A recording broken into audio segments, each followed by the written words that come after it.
하나님의 말씀 대면하겠습니다. 자, 여기 그냥 보세요. 성경 찾지 마시고 오늘은 예수님께서 로마 병사들의 희롱을 당하시는 그 역사적 사실을 살피려고 합니다. 그래서 마태복음과 마가복음, 그리고 누가복음은 이를 증언하지 않고 있고, 이제 요한복음은 이제 증언하고 19장 1절에서 이제 증언하고 있는데, 이제 그 말씀을 이제 한번 살펴보겠습니다. 그래서 이제 세 복음서에서 이렇게 증언한 것이 다른 것들을 다시 조합을 해서 한번 제가 만들어 봤습니다. 자, 앞에 보시고 읽겠습니다. 시작. 이에 총독의 군병들이 예수를 데리고 관정 안으로 들어가서 온 군대를 그에게로 모으고 그의 옷을 벗기고 빌라도가 예수를 채찍질하더라. 홍포를 입히며 가시관을 엮어 그 머리에 씌우고 갈대를 그 오른손에 들리고 경례하여 희롱하여 이르되 유대인의 왕이여 평안할지어다 하며 꿇어 절하며 그에게 침뱉고 갈대를 빼앗아 그의 머리를 치더라. 아멘. 예수께서 겟세마네 동산에서 잡히신 후에 먼저 안나스에로 끌려가고, 그리고 이제 대제사장 가야바에게로 또 끌려가시고 10번을 끌려다니셔요. 그날 저녁에 질질. 그 다음에 또 다시 이제 빌라도에게로 끌고 가고, 또 빌라도가 이거 나사렛 사람이구나, 죄가 없다, 나사렛 사람이구나 해서 다시 헤롯에게 보냅니다. 내가 저걸 안 바꿨다.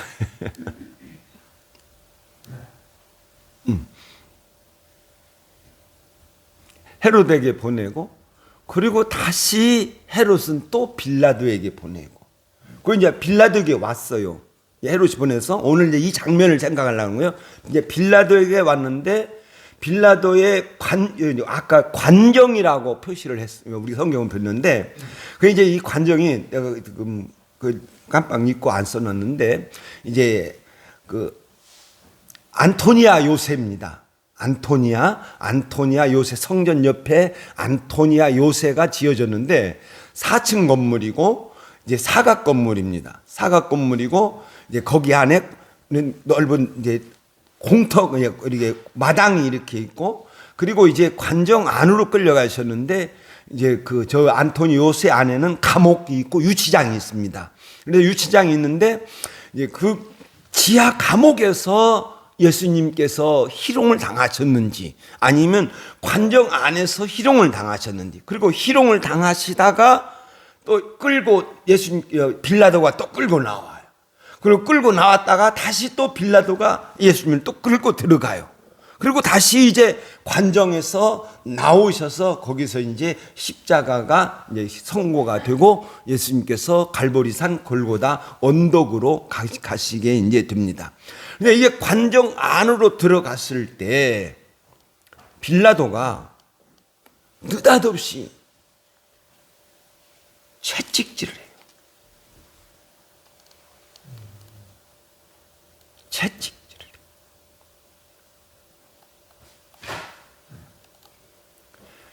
그러니까 제가 이 말씀이 있는데, 마치 그 도수장으로 왜 이렇게 내가 해놨냐?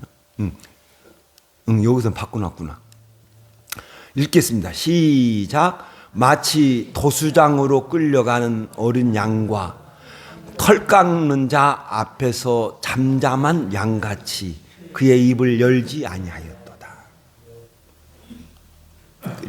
10번을 사람들에 의해서 끌려가시는데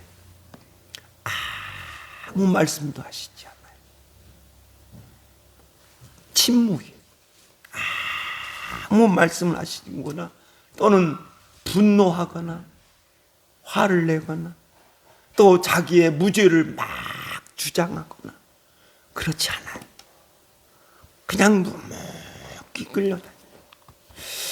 저는 그 모습을 보면서 예수님께서 이미 자기가 해야 할 일을 아셨어요. 그리고 이것이 이 모든 것들이 누가 하는 거냐? 아버지가 하신다는 것을 아셨어요. 그리고 아버지의 뜻이라는 것을, 아버지의 계획이라는 것을 아시고 참 아버지를 굳게 믿고 있는 거예요. 그러니까 믿음의 그 길이 이제 십자가의 이제 길을 가셨다는데, 그런데 우리가 이제 좀 기억해야 할 것은 마태나 마가는 그 예수님의 조롱을 십자가형 선도하고 빌라도가 내어주니라 하고 이제 그 조롱을 이제 기록을 했어요.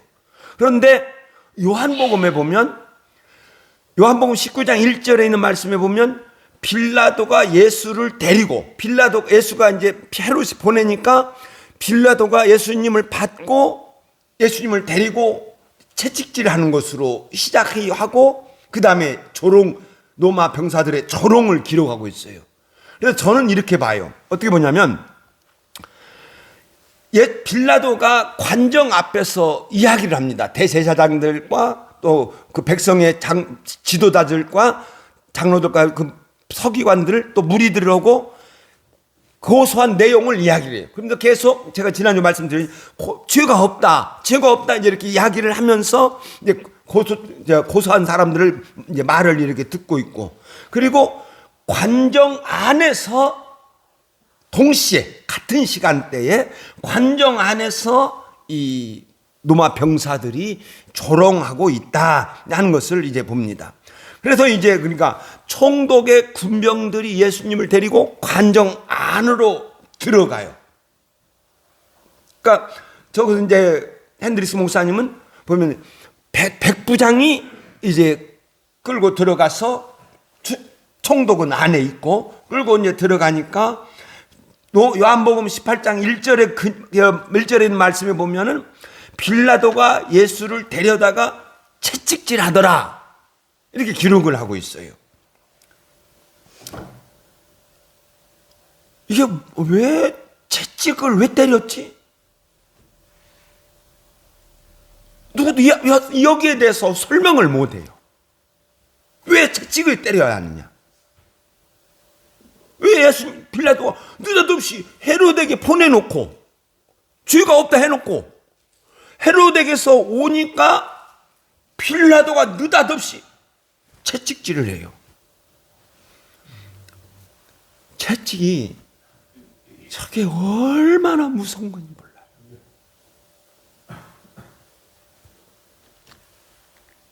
채찍 한번 제가 한번 찾아봤어요. 저렇게 옷을 벗기고 저렇게 매달리거나 벽에 쇠갑을 채워서 묶어놓고 엎드려 놓고 저렇게 때려요. 등을 때리는 거예요. 이게 이제 이거 실제로 이제 여러 것으로 어떤 건데 여기에 이렇게 이제 납이 있을 수도 있고 쇠가 끼울 수도 있고 또는 이제 강한 뼈가 이제 될 수도 있고. 한번 제가 이게 이제 박물관에 전시되어진 실제로 로마 그 군인이 사용한 채찍입니다. 그러니까 그리고 이제 이것이 이제 이게 그 한 어떤 사람의 수위를 발견을 했어요. 로마 시대 때에 죽은 사람의 채찍에 맞아서 죽은 사람의 그 시신의 수위를 발견을 해서 엑스레이를 찍어보니까 이렇게 상처 투성이가 나는 거예요. 그러니까 의학자들이 이야기를 할 때 뭐라고 하냐면 저 로마 제국의 채찍은 인간이 만든 가장 무서운 악질적인 고문의 도구다. 그리고 의학자들이 이야기를 할 때 뭐라 하냐면 저 채찍을 한번 탁 때렸을 때에 이쪽 어깨와 이렇게 오고 채찍 맞을 거 아니에요? 그러면 이 근육들이 멍이 든다는 거예요. 그리고 또다시 그 채찍질을 탁 때리면 그 멍든 것이 터진대요. 근육이 터져요. 멍든 근육이 터지면서 혈관이 찢어지는 거예요. 그래서 이 피가 막 나는 거죠. 그래서 저 채찍질은 너무나 심하니까 로마 시민권이 있는 사람은, 로마인은 저 채찍질을 안 해요. 그러니까 사도행전 22장인가 보면은 천부장이 그 바울을 채찍질을 하려고 하거든요. 그러니까 왜 로마 사람한테 채찍질을 하려고 하느냐? 근데 채찍질을 안 해요. 그래서 도망간 노예, 반란, 이게 아니면 채찍질을 안 해요. 너무나 심한 악질적인 거니까. 그런데 예수님께서 헤롯이 보내니까, 빌라도에게 오니까 백부장이 끌고, 이제 백부장의 지휘, 이게 소대장 맞지? 중대장 정도 됐네. 대부장의 지휘로 받아서 이제 인계를 받아서 이제 관정으로 들어오는 거예요. 관정, 집무실로. 그리고 안토니와 요새는 보통 600에서 1000명이 거기에 거주합니다. 로마 병사들이 거기에 거주를 하면서 예루살렘의 치안을 담당을 하는 거예요. 또는 유대 지방의 치안을 담당을 하는 거예요. 그런데 느닷없이 막 쳐버리는 거예요. 그러니까 이것은 어떻게 설명을 못한다. 다만 성경의 증언이다. 성경에 애연되어졌다.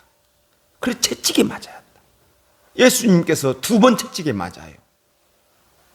십자가형을 내려놓고 채찍을 때리고 넘겨요. 그래서 이사야서 53장 7절에 있는 말씀 읽겠습니다. 시작. 그가 상함은 우리의 죄악 때문이라. 그가 징계를 받음으로 우리가 평화를 누리고 그가 채찍에 맞음으로 우리는 나음을 입었도다. 채찍에 맞는다. 그러니까 찔림을 받는다. 예수님의 몸에 뭔가 찔러요. 칼이 찌르든 예수님의 몸에 뭔가 찔러요. 찔림을 받아요. 그 다음에 상함을 받는다. 뭔가 예수님의 육체를 때려 부숴요. 또는 예수님의 마음을 다 때려 부숴요. 즉 때려 부수는 상함을 받는다. 그 다음에 징계를 받는다 그랬어요. 뭔가 형벌을 받는다. 그 다음에 채찍을 맞는다. 그러니까 빌라도는 예수님을 채찍으로 때렸죠. 그러니까 그 채찍으로 한 번 더 때릴 것인데 예수님이 그러니까 빌라도가 예수님을 채찍에 몇 대를 때렸는지 모르겠어요. 성경이 증언한 지가. 채찍을 때리고 이제 어떻게 하냐면은 밖으로 나가요. 그것이 이제 마태복음이나 마가복음이나 누가복음의 기록한. 그래서 또 대제사장들과 관정 밖에서 재판석에 앉아서 이제 고소한 사람들의 말을 들고. 이제 그러는데, 자,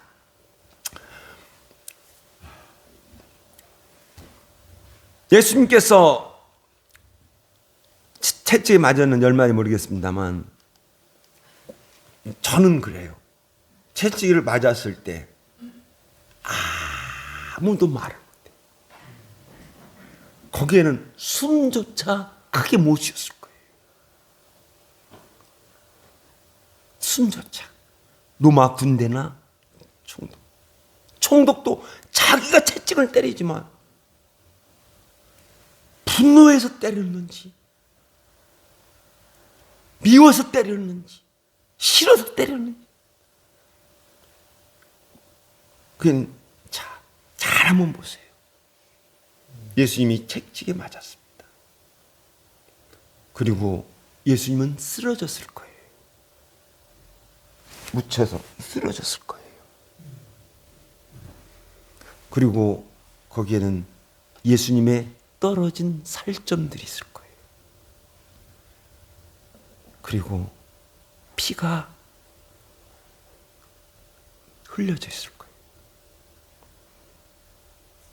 때리는 자도, 구경하고 있는 노마 병사들도, 예수님도 아무 말 안 해요. 아무 말, 조용합니다.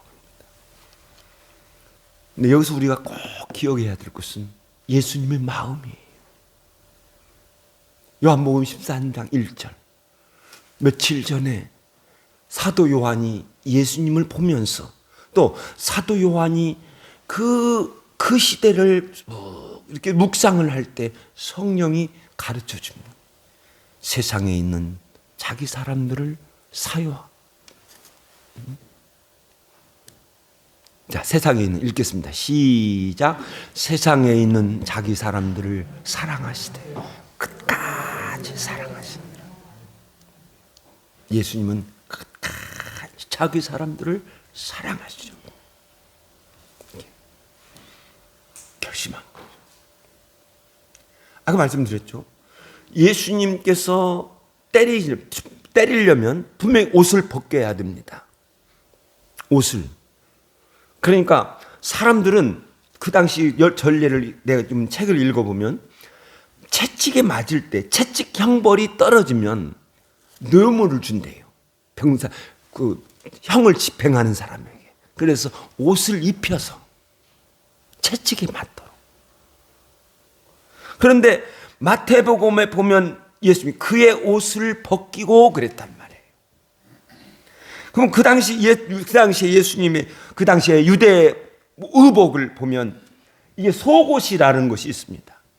속옷. 우리는 속옷인데 이렇게 입고, 이제 이 속옷이 이제 양털로 짰느냐, 이제 애굽의 아마로 짰느냐 해서 따라 값이 다르겠죠. 이 속옷이 있고 그 다음에 끈으로 묶어요. 근데 이 장면이 거의 일을 할 때도 저렇게 하고, 또한 이제 집안에 있을 때도 저렇게 하고, 잠잘 때도 저렇게 자고, 거의. 그리고 이제 겉옷이 있는데 이 겉옷은 두꺼워요. 두꺼워서 멀리 여행을 갈 때, 또는 공적인 일을 참석을 할 때 입는 옷이에요. 그러니까 아마 예수님은 이런 복장으로 다니셨다.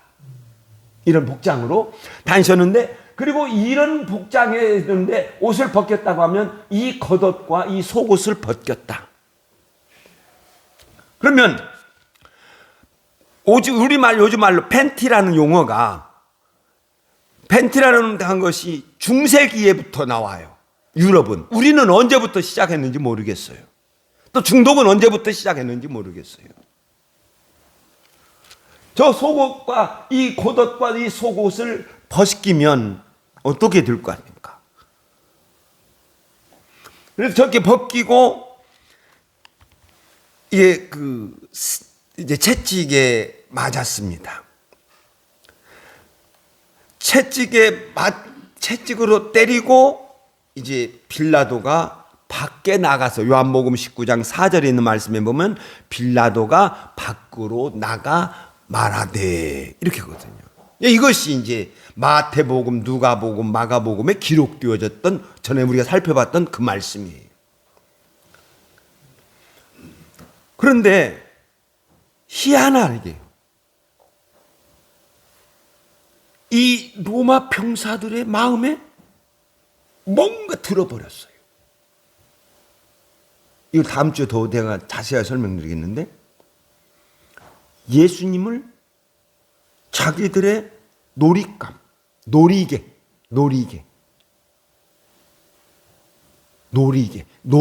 감으로 생각.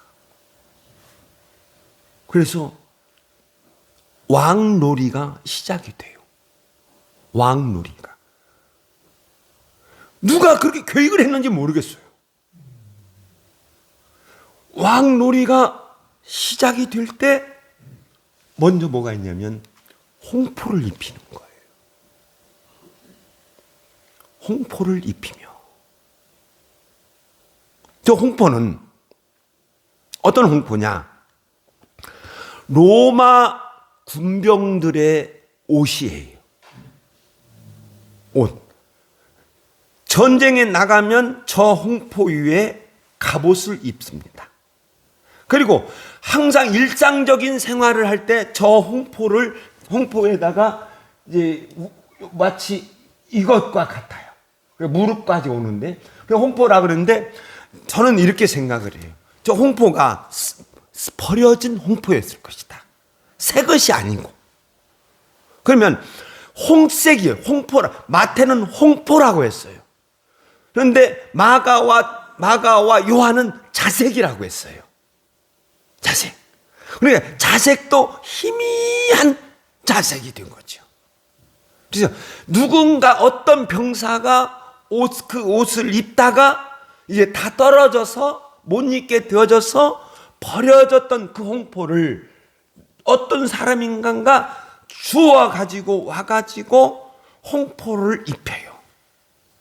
자, 홍포를 입히려면 이거 이제 묶어졌던 걸 풀어야죠. 자, 이미 예수님에게는 상처가 났습니다. 온몸이 부어가지고 상처가 나요. 홍포를 입혀요. 얼마나 아플까? 왜 홍포를 입혔냐? 예수님은 왕이다. 왕이다. 그리고 이 왕놀이를 로마 병사들이 왕놀이를 시작을 할 때 홍포를 입히고 관을 씌워야 하잖아. 관을.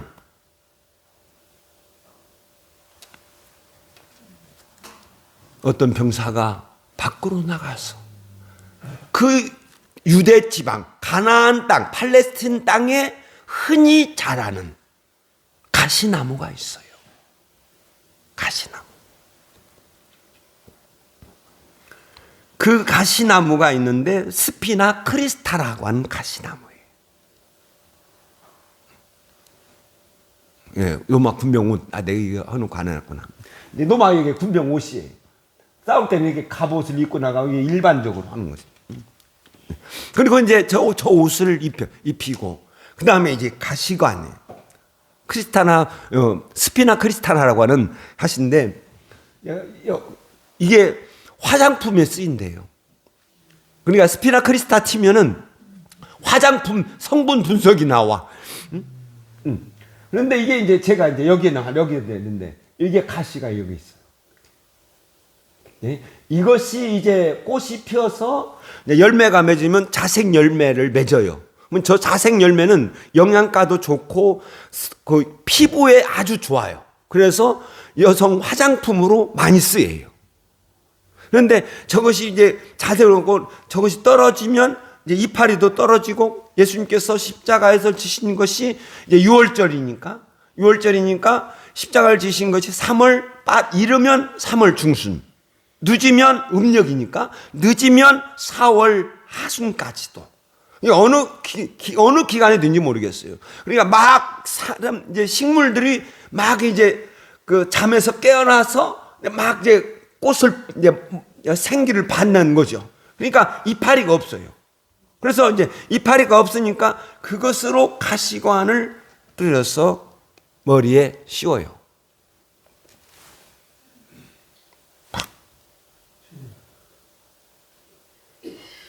가시가 그래서 먼저 창에 찔림을 받기 전에 먼저 찔림을 받아요.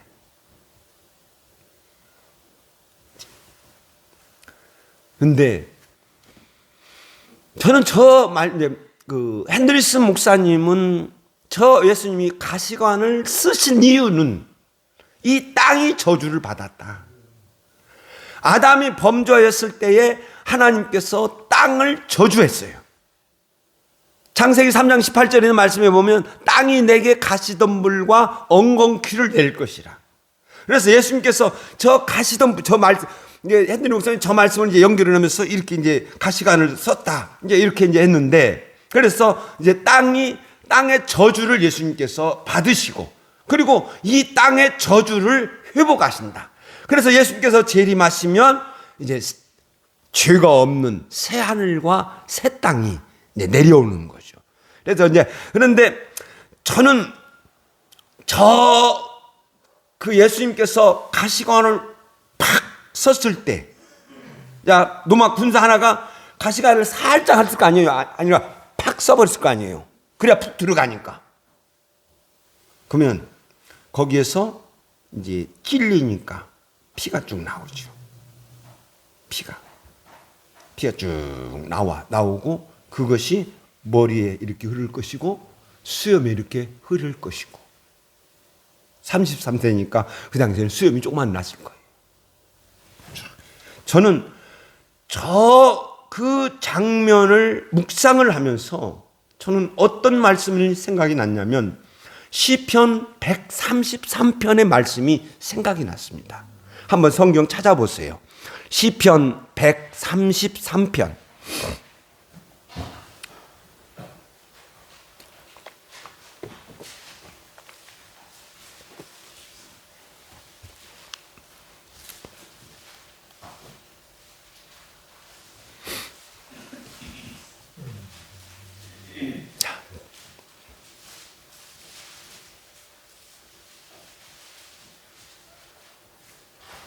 자, 3절로 되어진 짧은 말씀인데, 자, 앞에 보시고 이제 한번 읽겠습니다.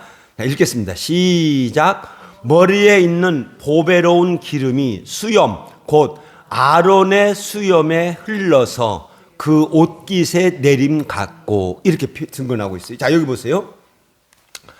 저 장면은 뭐냐면, 한 시편 기자가 그 아론의 대제사장으로 세움을 받고 이제 세움을 받으면 머리에 기름을 붓거든요. 머리에 이제 기름을 딱 부었어요. 머리에 이렇게 기름을 부으면 이제 이것이 쫙 흘러서 이 수염에 흘러서 이것이 이제 옷에 쫙 내려가는 거죠. 그와 같다 이렇게 표현해요. 뭐가?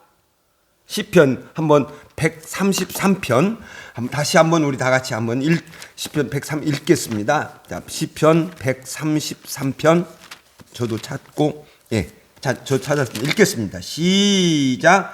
보라, 형제가 연합하여 동거함이 어찌 그리 선하고 아름다운고, 머리에 있는 보배로운 기름 수염 곧 아론의 수염에 흘러서 그의 옷까지 내림 같고, 헐몬의 이슬이 시온의 산들에 내림 같도다. 거기서 여호와께서 복을 명하셨나니 곧 영생이로다. 아멘. 그러니까 보라, 여기 봐요.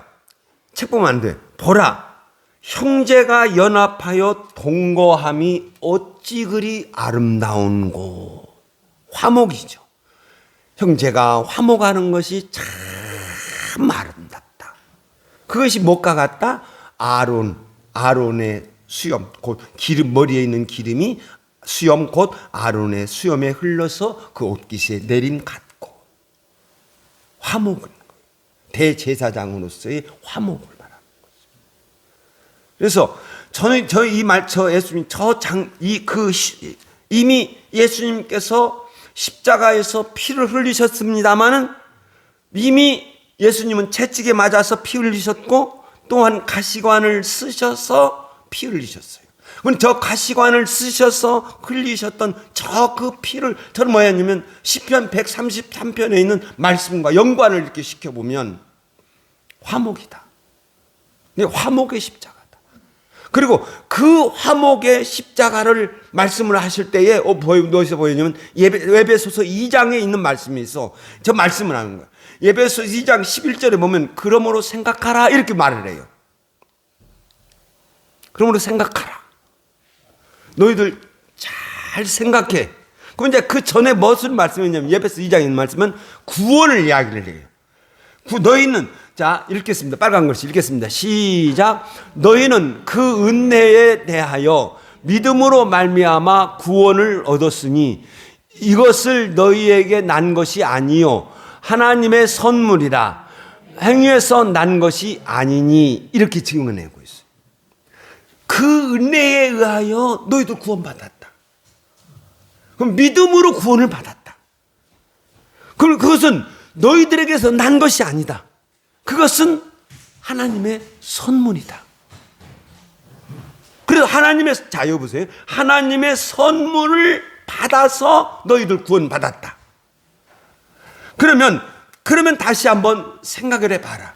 이렇게 말씀을 하면서 다시 이제 그 에베소 2장 10절에서 저렇게 구원에 관하여 설명을 하고, 에베소 2장 10절에서는 이렇게 이제 말합니다. 읽겠습니다. 시작. 우리는 그의 만드신 바라 그리스도 예수 안에서 선한 일을 위하여 지으심을 받은 자니, 선한 일을 위하여 지음을 받았다. 우리는 그의 만드신 바라, 이것이 이제 새 창조예요. 고린도후서 5장 17절에는 보라, 우리가 새로운 피조물이다. 우리는 새로운 피조물이다. 이렇게 증언해요. 우리는 새로운 피조물이에요. 그러니까 우리는 그러니까 하나님의 영원한 생명이 우리 속에 들어온 그 순간 하나님의 새 창조가 이루어졌다는 거죠. 하나님의 새로운 창조가 이루어졌다. 그래서 이제 새 사람, 이제 앞에 더 읽은, 그래서 새 사람이 되었다. 너희들을 만들었다. 하나님이 다시 새롭게 만들었다. 무엇을 위하여 만들었냐? 너희들을 구원하였는데 선한 일을 위하여 지으심을 받았다. 선한 일을 위하여 지으심 받았다. 그러니까 그러므로 이제 생각을 하라 하면서 그 선한 일이 뭐냐고 하는가? 화목이다는 거예요. 화목.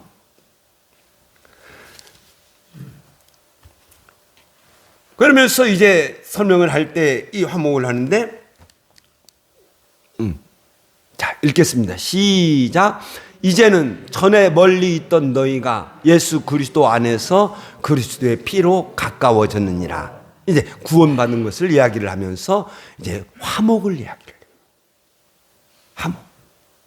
그래서 우리가 정말 우리들의 삶 속에서 가장 중요한 것은 뭐냐고 하면 화목이다. 이 둘이 자기 안에서 한 세 사람을 지어서 화평하게 하시고, 그러면 화평하게 하셨단 말이에요. 화평하게 하셨는데, 그러면 저 화평을 누가 만들어 가느냐고 하면 형제가 연합하여 동거하는 거예요. 동거하는. 그러면 그것은 성도들이 하는 일이단 말이에요. 그러니까 저 화평하게 하시고 하신 것은 우리 예수님의 뜻이에요. 예수님께서의 뜻이, 저는 예수님의 뜻이고, 그 뜻을 이루어 드리는 것은 우리 성도다.